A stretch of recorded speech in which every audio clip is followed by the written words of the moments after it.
What's up, guys? Adam back in with the RVA Returners, doing our next review, which is Wind. I'm joined by Fredericksburg Turks, Curtis Kang. Say hi, Hey, Curtis. how you guys Uh, doing? so I guess we're gonna discuss to see if Wind got cards they need to be like more relevant, I guess, or like as an element by themselves. So what do you think that they needed with this set? I think Win definitely needed some better removal, like an actual summon that could actually kill something without having a drawback, but the set didn't get it, so. All right, yeah. So we'll go through the cards and see what they did get. All right, first up we have Alaria. It's a Crystal Chronicles backup 3 CP EX burst. When it enters the field, search for Chalinka or Yuri. What do you think about this one? I think it's actually really good, especially if you are playing Mono Wind. The set's basically telling you that you play Chilink and Yuri together, so I mean, card that brings out either one, and it's X burst, I think it's definitely essential.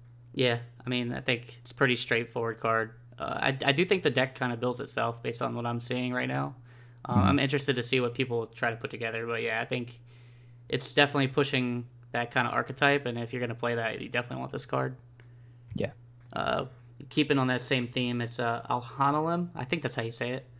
He's a Yeah, I'm not 2CP. even I'm not even gonna try. Yeah, he's a 2CP wind backup. Again, Crystal Chronicles. He has two abilities. First one is tap, choose a forward, deal it 2k. You can use this if you control Chelinka or Yuri. And then tap, deal 2k to all forwards opponent controls. You can only use this ability if you control Chelinka and Yuri. So I don't think that this card is too bad. I think it has potential to be good because like if you are playing Chelinka, it's gonna do 1k more. So when Chelinka comes on board, she's gonna deal 2k, and then this just ping by itself will be like 3k. So I think it's pretty decent. And if you do have Yuri on board, you could deal like 3k to the entire board too. So I think this has potential, especially with all the wind reactivations. You could probably get this effect going off at least like one or two times easily per turn. Yeah, I think it's cheap, and if you're on that same archetype, probably, like you could play it early and then kind of like it's gonna keep doing its thing. Yeah. Yeah, you're obviously building with Chilinka and Yuri. You could do things, I guess, like with like Aerith and stuff, where you can use this Mhm. multiple times in a turn. Maybe do some cool stuff. Maybe with Condor, if you can get Condor online, which we'll talk about later. But I'm not sure Yeah, if and then that's like just like a dream kind of scenario. But maybe we'll find out, but like Vada can also reactivate it too because you don't have to use this to pay for Vada. Like it's just gonna activate all your win backups. Period. yep, So that's one thing too. And then also with Barb, this will actually kill it regardless of like any anthems. So it's also pretty good for that. that's also true. Yeah. Next up, speaking of good cards, I guess this card's trash. I can't keep it in. It's 2 CP Alexander. It's an EX burst. Choose a forward, cost 5 or more. Opponent controls, return it to its owner's hand. If it's EX burst, break it instead. Yeah. So this card was probably the biggest disappointment in this set for me. And when I actually saw this got spoiled and when the whole set got spoiled, I was like, oh, okay, so at least we'll have one more summon that I can take a look at to see if Mono Wind has a dream. But no, this was the only summon for Wind in the set because all the other colors only have one summon too. And all my hopes and dreams were dashed at that moment. Yeah, I think this card is pretty bad. Um, I just don't understand. I guess they're really afraid to make like an Alexander that's not just like super limited in what it does. I don't know, man. Alexander's and Ifrits confuse me sometimes, Yeah, but yeah, I don't think this card's gonna see like any play at all. I hope not. So I mean, yeah, maybe I'm wrong, but I highly doubt it. No, I think you got it right on the dot. Like, if anyone actually plays this card, then I'm gonna have to put the deck away for you.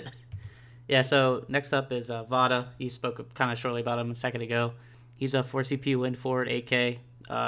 When he enters the field, if the cost to pay him was only paid with wind CP, activate all wind backups you control. Yeah, I definitely like this guy. Free reactivation in wind is very good, and I don't know, like you could. There's a lot of things you could do with this card. Like since it activates all the wind backups, and you're playing mono wind, so you're probably gonna have five up there regardless. You could always just like the thing before, use the Alpha Nem guy, ping for 3, and then just pay the rest for this and reactivate everything, ping again. Or you could do like a Mog search and then play this guy and then reactivate, and then you have more CP to do things. So like I think this card's really good.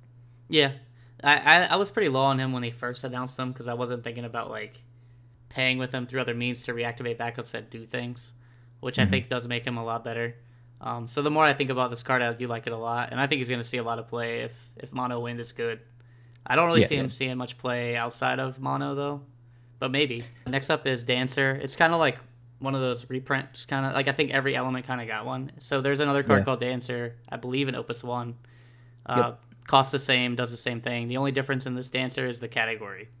yep. The original one was Final Fantasy Tactics, and this is 5. So Yeah, I can't really imagine wanting to run 6 of this card, so I don't really see, at least right now, like the like just pick whatever art you like, I guess, if you want to run this card. yeah, Um, I mean, maybe if you're playing Wind Water, this one might be better if you're trying to oh, do those two true. colors, Yeah, with like because the new Ferris. yeah, the new Ferris can at least put in your hand, but even then, it's kind of Yeah, and maybe Title, I guess. yeah. Next up is Ranger. It's a 2 CP forward, 4K. When he enters the field, choose one monster, cost 3 or less opponent controls. If cost to pay a Ranger are included, RCP, break it. When it attacks, choose one forward, opponent controls, deal it 2,000 damage. So I actually like this card a lot, Mm-hmm. especially during the pre-release. He was really, really good, getting rid of all the monsters. Uh, Destruction-wise on monsters, there's not really too many cards that do it, and most of the cards are pretty much only in Wind, mostly. So this being able to kill something 3 or less, I think that's actually pretty good. Mm-hmm. Yeah, not a lot of things. Most things are 2 or less when it comes to monsters, or it just kills them outright. So this Yeah. is one of the first ones I've seen that hits Marbro, which is probably the most relevant 3 CP monster. Hmm. Um, my only issue with it is I don't really see how it's going to fit into Earthwind, which is where it goes. Maybe there's like a different build though, but I'm talking like the current like Dottaluma type stuff. I'm not really sure if it has room in the deck. Yeah, and then also, since you have to have the Earth CP, you literally have to pay this with like 2 backups, one being Earth and one being Wind for it to be like really effective, or else you're gonna have to like Overpay. overpay, Yep. and that's not gonna feel too great. But like, if you're forced to run this card, I guess like I still like it for Hmm. what it is, like a standard unit 2-drop that has like 2 different effects. But you're probably right. There might not be much space in Earth Wind to play it. Yeah, no, I don't think it's bad by any means. I think it does 2 things that are pretty decent. It's just about finding room for it, I think. Yeah. Yeah. Next up is Kelger. He's a 6 CP, 8K, Dawn Warrior. When he enters the field, reveal the top 5 cards of your deck. Play one Job Warrior among them onto the field, and return the rest in the bottom of your deck in any order. So in title, this card is going to be an absolute monster. The fact that you get to play it onto the board instead of just putting your hand is like really, really good. Constructed wise, probably not going to see too much play. The only real good Dawn Warriors to kind of bounce off of would be like the new Galef Mm-hmm. and Dorgan, but I don't think that that's going to warrant to play this card in actual constructed in like Mono Wind or like Earth Wind or anything like that. I think it's just I don't think there's enough good cards just yet to make it like really, really super playable and constructed right now. Yeah, I agree with that. Obviously, in title, the dream is like Kelger, then play something from your hand. Yeah. Um, but you can't do that in standard, obviously. Yeah, I mean, I don't really see. I mean, maybe if Dawn Warriors are decent, but I feel like you still want to play the other Kelger. If Dawn Warriors are good, you probably are going to play the Lightning Kelger. So I still don't see this seeing much play. But yeah, in title, I think he's going to be a monster for Yeah. sure. And I do like the art. The Oh, art's really good. yep, all the new art's great. Yeah. Next up is Condor. It's a 4 CP monster. It's like the flip monster for wind. So when a backup enters your field, if you control 5 or more backups, Condor becomes a forward with AK and has the ability when it attacks, activate all wind carriers you control other than Condor. So if this card ever gets to become a forward and you get to swing with it, I'm pretty sure you can't really lose at Mm-hmm. that point. Yep. Like, especially if you're playing like Pew Pew, like the mono win deck that won the Australian Nationals, not the Pulse. What was it called? I The think whatever yeah, it is, yeah, the Australian tournament, whatever it was called. Like in that kind of deck, this card is going to be amazing because you get all the free pings and then reactivate everything and just do it again. Um, I don't like the fact that you have to wait till you get that 5th backup to actually transform it because that might be a little too slow. He's probably the slowest monster out of all the flip monsters in the set. Um, but if he ever does go off, I think it would be really crucial. yeah. I like this card a lot. just because I think it is insane. Like you said, I think if this becomes a forward and you get to swing, you probably win, because the ability is that crazy. But it is really slow. So in a meta where like turbo is there, Yeah. I'm not sure if you're going to be able to live that dream. And if you get 2 out, you could do some really nutty stuff, but I think that's probably just overkill. Yeah. But like you could have like your Stolas putting out like 20k damage a turn theoretically. Yeah, theoretically. Next up is Cactuar Conductor. It's a 2 CP backup. When it enters the field, choose a forward. During this turn, the next damage dealt to it becomes 0. And for 2 tap break, choose 1 forward. During this turn, the next damage dealt to it becomes 0.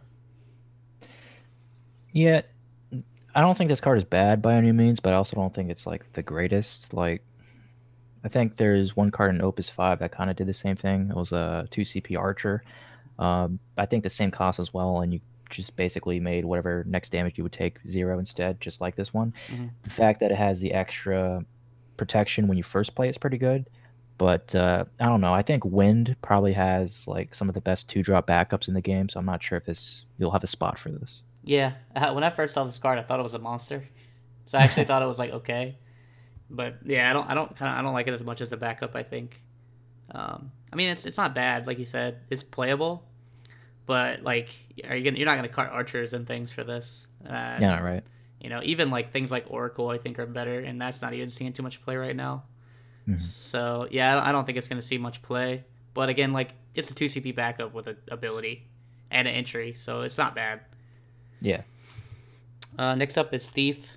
It's another 2 CP backup for 2 tap and break. Your opponent puts 2 cards of his or her deck into the break zone, and if both cards are the same element, you draw a card. I think this card is cute, but I don't think you're ever really going to see this in play too much. I mean, mill decks aren't really a thing, and the only real mill deck would be like 5-color Layak.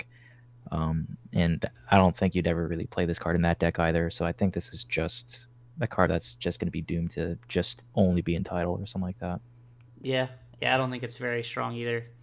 It's kind of like Non-Amigo, I think. I think she has like the same effect when she does damage. Yeah.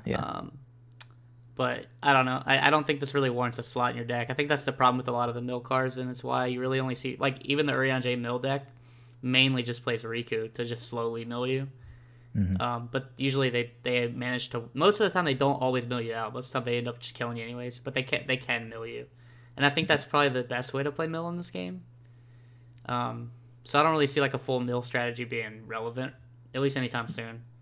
Yeah, and plus like any, standard mill that's not Layak mill is just too slow. Like you'll just die before you can actually make a dent in their deck. Yep. Next up is Zoo. It's a 2 CP monster. Put Zoo in the break zone, activate all backups you control, and then you can discard them from your hand to choose 2 backups and activate them.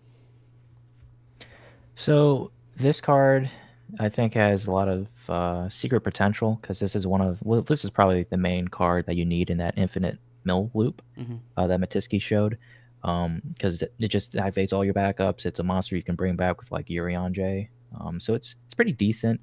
It's pretty surprising too if you have like certain backups that you need to like activate to use effects. If you can like discard it from your hand, I think it's pretty decent. I don't think you might see it in too many mono win decks or anything like that, just because unless you're running that mill strategy, you probably won't have too much use for it if you're using like Condor and stuff like that. But I wouldn't put it past anybody to actually use this card. It could be decent. Yeah, it's cool that it doesn't necessarily just say wind, but just any backup gets ready. Yeah. So I'm sure someone will find something they can abuse with it. Obviously, like Matisky's found that loop, but while the loop is cool, like you just got to kill Zemus and then the loop breaks. You don't even I think you could kill anything except for like Urianger and it basically breaks the loop. Yeah, I'm pretty sure too, because you need like the hope and all the little pieces with it too. Yeah, so it's kind of a fragile loop, but it is cool that it exists. Like I like those things. And I do think this card has a ton of potential. I'm interested to see what people build with it. But I wouldn't expect to see anything like right out the gate with anything insane with this yet. Yeah, it's probably going to be something you'll see like much later on in the format once someone actually cracks the code. Yep. Next up is Chelinka. She's a 3 CP 7K Crystal Chronicles forward. If you control a Crystal Chronicles character, or sorry, if a category Crystal Chronicles character you control deals damage to a forward, increase the damage by 1,000. When she enters the field, deal 1,000 to all forwards opponent controls. And when she forms a party with a card named Yuri and attacks, choose one forward or monster and break it. So first off the bat, Chelinka has the best job in the game. She's just a girl. That's fantastic. But other than that, she's actually pretty good. I mean, the whole extra 1,000 damage buff on all the FFCC cards is pretty cool. Also, the game's also telling you that you have to play with Yuri, and then if you get to do it, you get to basically break anything, which is fantastic. I'm just afraid that it might be a little too slow, and it's definitely really easy to read because the card basically tells the opponent what you plan to do with it. Yep. So if they have an answer, they're going to play it, and hopefully you'll have something to protect it. Yeah, I think that's going to be the name of the game. Winds has a couple forwards in the set. Like if you could protect them, they're very strong, and I think this is one of them. But I don't know if you're going to have enough protection or have the time to build up to make it super relevant. Yeah. I like the concept. Like I think it does some strong things. I think like the first ability, the damage increase is really great. The fact that she includes herself in that means that she's really just swinging for 8k kind of every turn. Yeah. Even though she's a 7k power and any other Crystal Chronicle stuff. Like off the top of my head, obviously like Yuri, but there's like Mira, I guess. There's some more Crystal Chronicles forwards, but maybe that's relevant. I'm not sure. Yeah, I mean, like, even with like just playing Barb and then playing this after, it's gonna get around the Anthem problem too. Yep. And that actually doesn't cost too much either, so like it's a pretty decent trade. I'm just afraid that the whole Yuri Chelinka thing is gonna be like Lena Yuna, back when that came out, because like when it first came out, when it was released, everyone's like, oh my god, this is gonna be like pretty groundbreaking. Play any summon, you can get like a Bahamut or something like that, or Odin cast it, but it was just too slow. Like they will just die before you can ever do that. I'm afraid that's going to happen here too. Yeah, I think that's what's going to happen. The only thing that's nice, I think, as opposed to that combo is they like you went and got us. Like you had to run that summon to cast it, and for this, like you just have to play those two cards and you get the effect. Yeah. However, one is a light card, so it's a bit of a drawback, I guess. Yeah. So. But yeah, I'm interested to see. I think it's going to be okay. I just don't think it's going to be insane.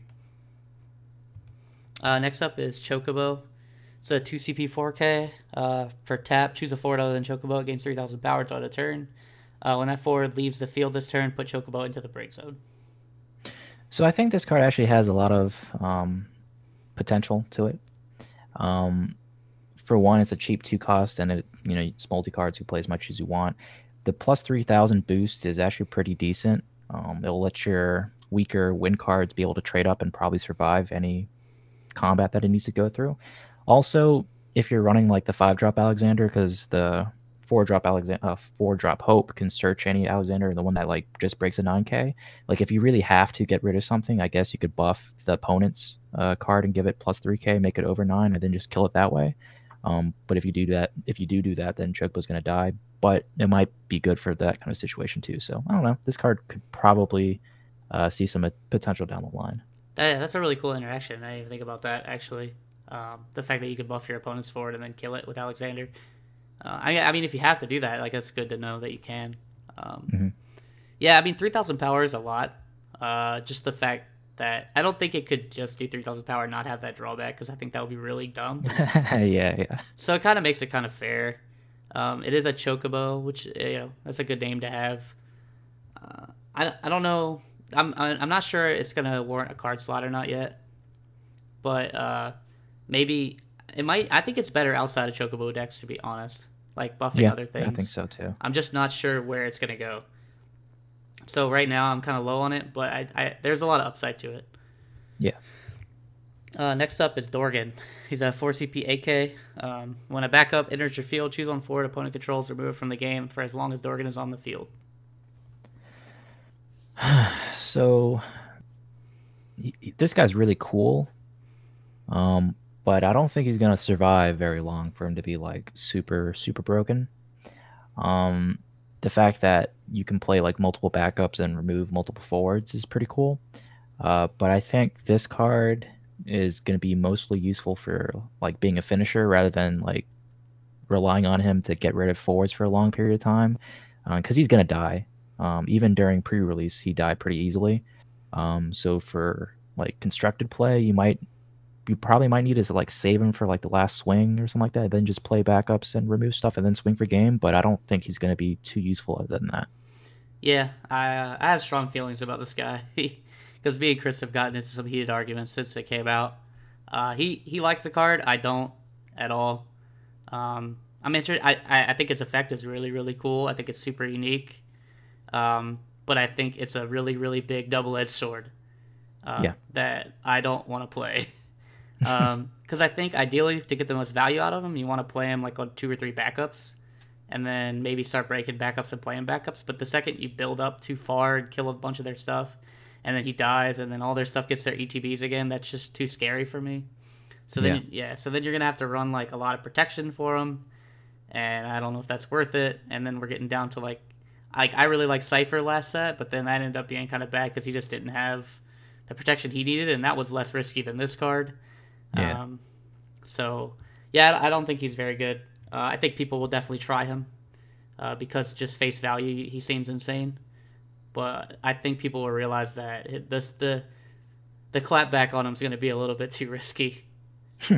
So we'll see though. I expect him to see play early, but I think people will realize that he's not as good as he seems.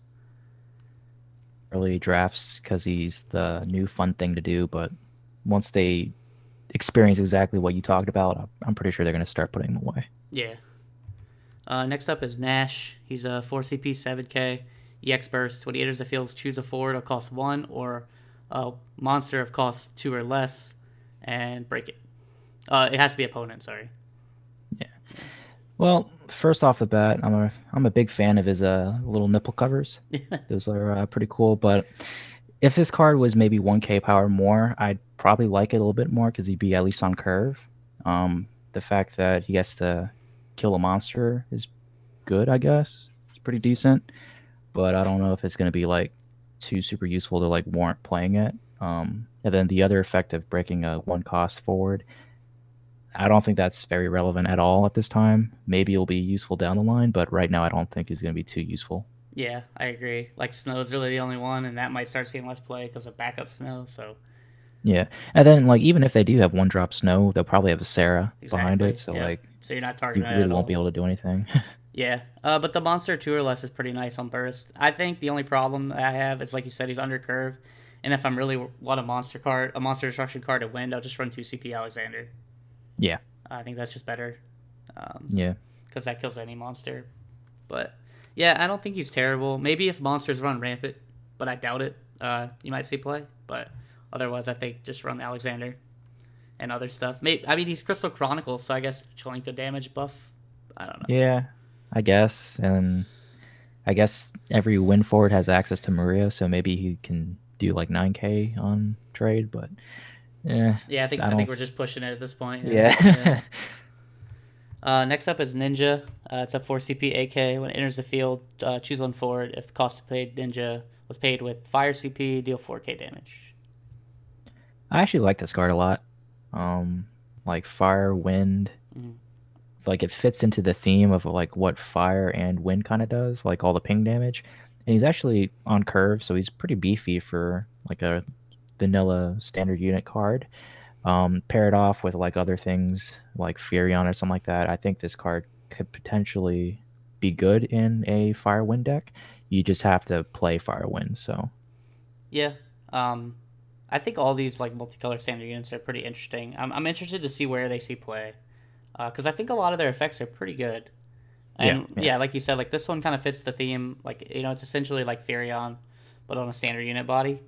Literally does like the same thing. So I mean, it's not a bad thing. I don't think this is gonna see too much play, but maybe if Fire Wind is really good, maybe Yuri Chelinka Fire Wind is also good, and maybe this sees play there. I'm not 100% sure though. Yeah. Next up is Bartz.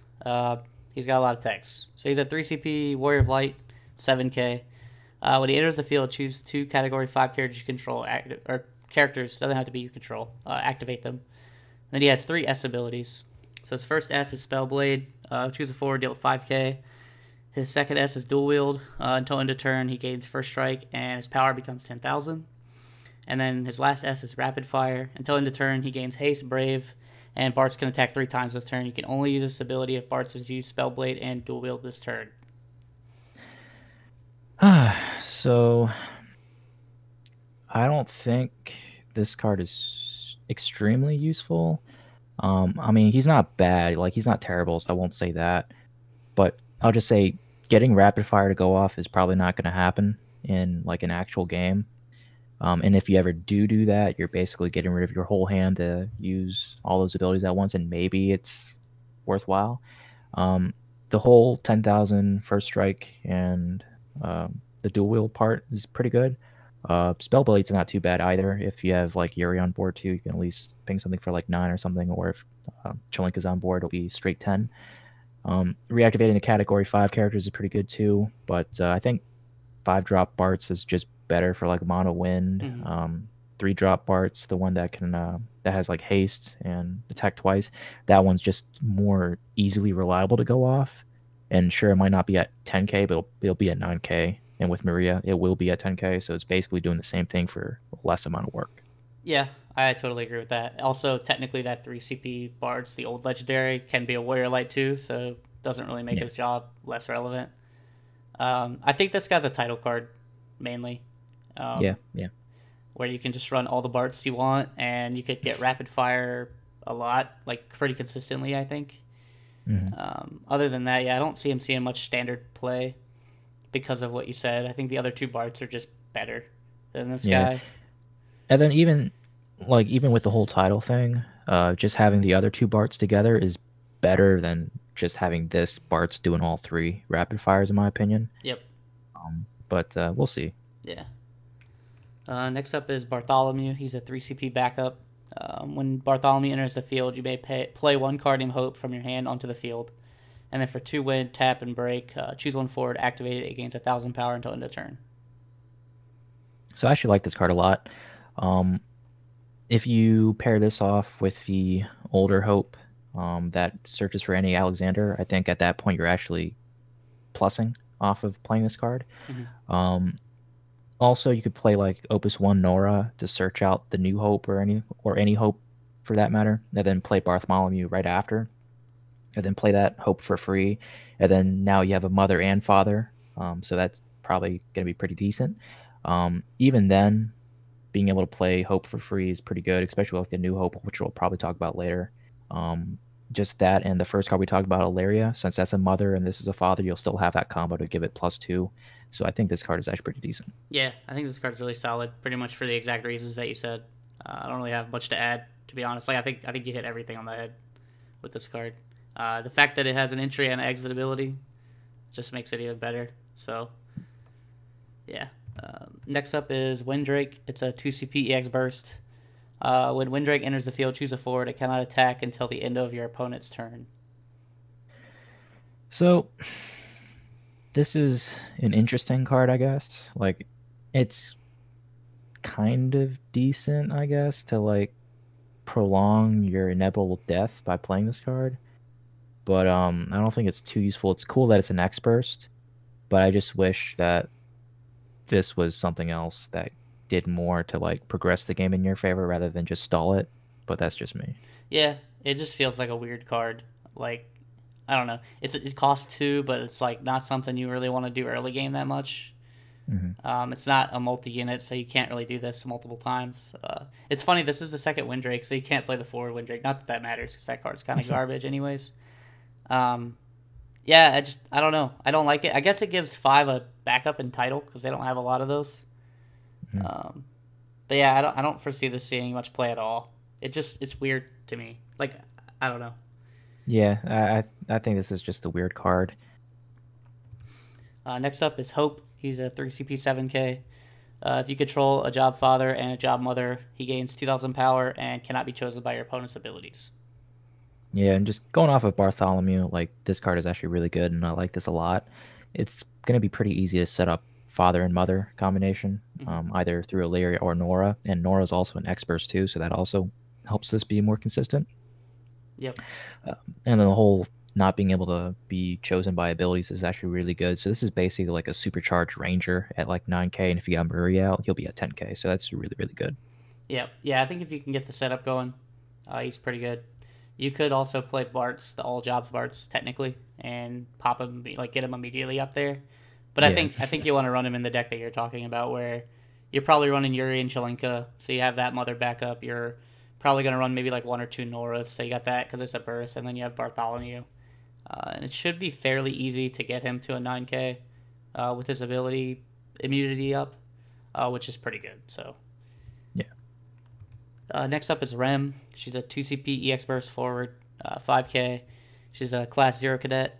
When she enters the field, you may discard a card. If you do, search for one job, class 0 cadet, and add it to your hand. But this card, I don't really think it's going to be too relevant at all because like no one's really playing Zero Cadets anymore. And for title, it's going to be good, but for constructed, probably not going to see much play. It's nice that you can search for any class 0 cadet, and that includes like backups too, as long as it's a job class. But other than that, I don't think it's going to be seeing too much play. Yeah, cadets aren't very great right now in standard play. Like you said, it's going to be good in title. The one cool thing to note is you can discard light and dark cards to this, I guess. So like light ace, I guess if you like have an extra one in your hand, you can get rid of it to go get another card that you could play, maybe. But I don't think it's going to see much play in standard at all, because class 0 cadets aren't very good. Yeah. Next up, which is the first of the starter cards for Wind, is Cecil. He's an EX Burst, 5CP AK. When he enters the field, choose up to 2 characters, activate them. If you've received 5 points of damage or more, Cecil gains 2,000 power and cannot be chosen by your opponent's abilities. So I think this card's really good, actually. Expert's always good. And then the whole can't be chosen by opponent's abilities and the plus 2k is actually pretty strong, especially if you are at 5 points, because it's going to be hard to get rid of him at that point. And then the whole reactivate things, it says characters, so it could be either forwards or backups. So if you're playing like Pew Pew or something like that, you can at least reactivate Balthiers or like Y'shtolas or anything like that. So I think this card has pretty good potential. Yep. Yeah, and you could also reactivate monsters as well, like Cactuar if you want to. Yeah. Which could be tricky. Yeah, I mean, I think this card can't be bad in my opinion, because at worst he's like a 3CP AK. That's going to activate some things. And then, yeah, once you get to 5, he's going to be really hard to deal with, and he's a burst. So I think he's really strong. Where he goes, I'm not sure yet. But I think he should fit into a couple different decks. And I mean, he's on theme with Mono Wind because he's activating things. So I think he's really good. And then the last card is Y'shtola. She's a 2CP backup, Scion of the 7th Dawn. When she enters the field, choose on forward, your opponent controls, deal at 2k. And then for 1 win, tap and break, choose on forward, deal at 7,000 damage. You can only use this ability if you control 7 or more characters. Yeah, so this card is actually pretty good. The worst thing about it is called Y'shtola. Yep. And since you're playing Wind, all the other Y'shtolas are basically like the cornerstones of whatever variant you're playing. Like the 2-drop forward Y'shtola is like extremely vital for Pew Pew. So if you're not playing that, then you can't really play the deck, in my opinion. And then also, if you're not playing that one, you should be playing the 3-drop one, because that's just too good to stop like Shantotos, stop like summons or anything like that. This one just doesn't have any place other than like title. And if you're ever running this card over the other Y'shtolas, you're just crazy. Yep, I agree with every point there. I think it's a title monster, though. It's an extra Scion for title. Yeah. And it does have good effects, but yeah, the name really hurts it in standard, like really bad. Because 3-drop Y'shtola, like, I think if you're playing Wind and not playing Pew Pew, you're crazy. If you don't run at least 2 of that card, I don't even care what deck you're playing. Like, if it's got Wind in it, that card's just insane. And then obviously Pew Pew, like the 2CP Opus 1, Y'shtola, like makes that deck kind of work. So I don't see where this sees play in standard ever, really. Yeah. And I mean, it's not because it's a bad card. It's just because the name is bad. Yeah. So. Like one of the podcast episodes where we're talking about this card with the Triple Triads, I think, Like this card could have been like Sid Highwind, and it would have been perfectly fine. Yep, I'd have been okay with that. So, but yeah, that's all the cards. Win got some cool stuff. Still feels like it's lacking in some areas to me. Like you said, like they needed an actual removal spell, and I don't feel like they got that. Um, but yeah, I mean, I think they could do like I think there's some ways that they can build going forward that could potentially be some good competitive decks, and I'm interested to see where it goes. Yeah, I mean, like Mono Wind is technically always been playable. I mean, it plays well early on in the format, so like it definitely has potential to do whatever it wants. It's still gonna be really hard. Like you really got to put a lot of work into it to like get it over the other top decks, but it's definitely doable. Yep. So with that, see you in the next review.